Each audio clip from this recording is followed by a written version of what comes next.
absolutely. Because, right, the reason it's beneficial to me that I didn't go through that educational route is because I started my businesses, or I started in the world of business when I was 16 properly. I had a limited company when I was 16, right, which is still growing, which is Best Park Homes, right, which is my mobile home park company, Okay. which I have two mobile home parks at the moment, which will soon be a portfolio of 5, 6, 7. However, like I say, I started my business when I was 16.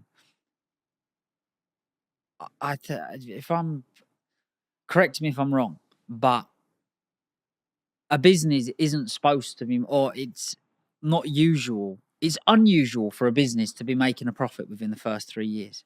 So if you come out of school and go through college and go to sixth form and you've started your business when you're 21 and it's not making a profit till you're 24, and I started my business when I was 16, it's just I've got 10 years worth of experience, 10 years worth of mistakes that can all help me today.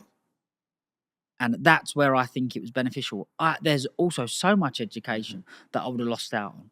But thankfully, how everything's planned out, I didn't even need the education that I've got. All I needed to do was be able to read and be all right with maths. And I'm actually very good, Mm-hmm. right? But all I needed to do was be able to read, which I learned to read and write through social media. And I needed to know how to do maths. That's all you need to do to be a good entrepreneur. Now, you have to learn a lot, and you're going to make mistakes and you're going to fail. And in the world of business, failing and not making a success is losing money, which none of us want to do. But with that 10 years worth of experience, it's going to set you up. Right? If you start at 21, 22, right, any expert or superstar in their field, boxers, footballers, golfers, uh, uh, swimmers, runners, when do they start? They don't start when they're 21, 22. So there are people that do start late and do very well. However, most of them, if you got 100, only there'd be 5 of those. And it's the same in business. And that's what I try to be. I try to be a professional entrepreneur. And the thing is about an entrepreneur, I'm an entrepreneur businessman because I love business and I love making money. But you're a certain type of businessman, Alfie. Like what we're talking about, that's the trajectory people go on in terms of they're starting at 16 or 23.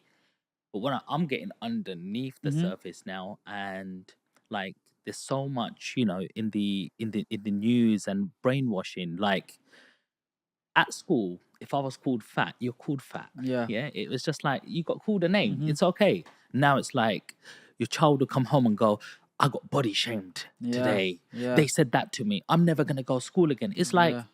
little bit of failure, and they don't know how to combat it. It's like society looks like it's getting weaker and weaker, and it looks like you've got something different in terms of to become an entrepreneur. You've got to be quite solid underneath the skin. There's a lot of stuff that you take in every single day that you just walk straight through, whereas other people, 1, 2 stones come and they were like, "No, I'm giving up on this business," or they keep saying no to me. Like, what is that difference in you? You think? Well, I'll be honest with you. This country is it it doesn't want entrepreneurs. It doesn't want them. There's everything put in place for you not to start a business, not to help, for you not to start a business. And if you want, the way I see it, and this is only my opinion, I think the government pretty much teach you, or they're trying to teach you from a young age, how your life's going to be. Like, the school teaches the government, and you abide by our rules, and that's how it's got to happen. And all your money, we want 40% of it. And I understand tax. I believe I live in a country, and I do. You owe a tax. Do you know what I mean? I owe a duty for that, for living in a country in a beautiful place. I understand it's been going on for years, but what we get charged here is ridiculous. We get bled 40% on personal income tax. It's Nightmare. but how that listen now. Again, you have to get over that and think, right, well, I'm going to have to go and make more money then, or I'm going to make a better business. But,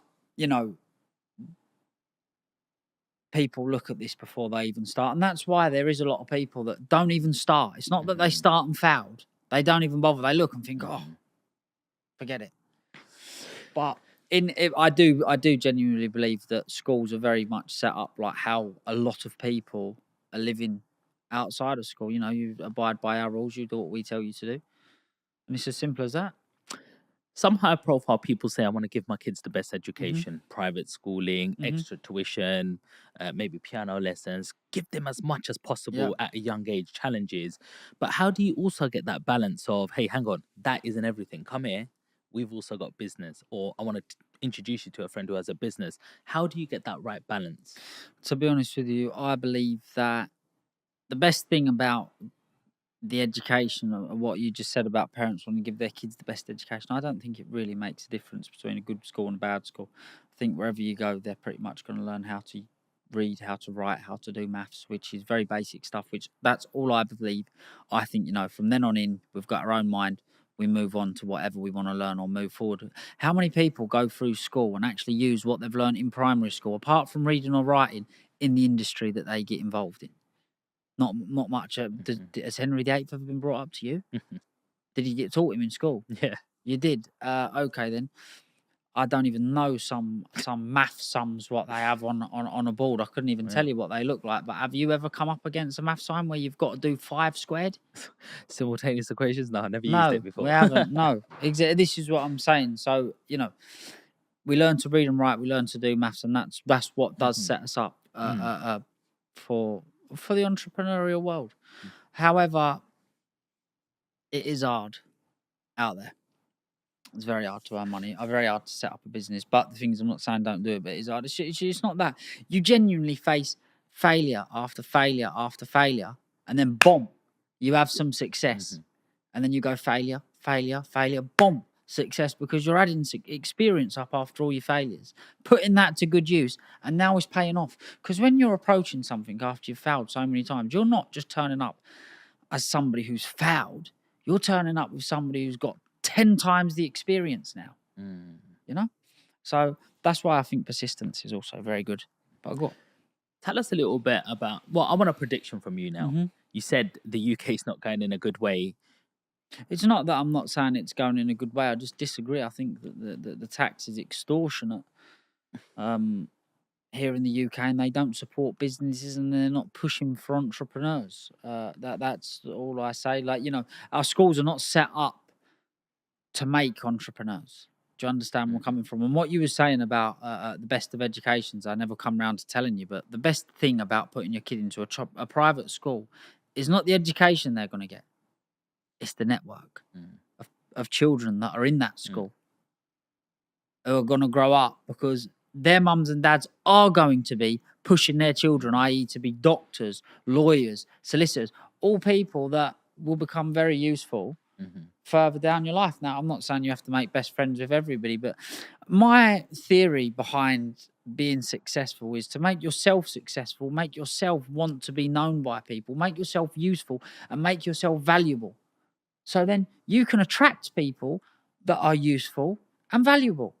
And then that partnership, you don't have to be best friends, but you must know, right, yeah, I know he can do that, and I know he can do that. We could swap favours, and that helps you an awful lot going along life. Now, I'd like to say friends, but I'm sure you've got somebody you stay in touch with. Now, you haven't got to lie to me, or you can, but I'm sure you've got someone that you stay in touch with that's not your friend. You'll hear their bullshit because what they can do for you, and they probably do the same for you. Probably, yeah. You know, and that's why I believe that we should make ourselves valuable, like experts in our field. That's what you should aim towards. And that's also an art as well, to hold on to a person in your network. You're like, I didn't like what you said, but you know, I do need to get You're this useful. thing done. I can't fall out with you over that. Yeah. You're worth too much. It's true. But but some people will just, oh, fuck off, I don't give a shit. And the next minute, later on, they hit a hurdle and they're like, oh, I needed him. You can, you know, I value my pride an awful lot, and there's nothing that I would exchange my pride for. But a lot of things we get arguing about is pretty much usually who's right and wrong. And I'm happy to wipe my mouth and agree that I'm wrong if someone's a value.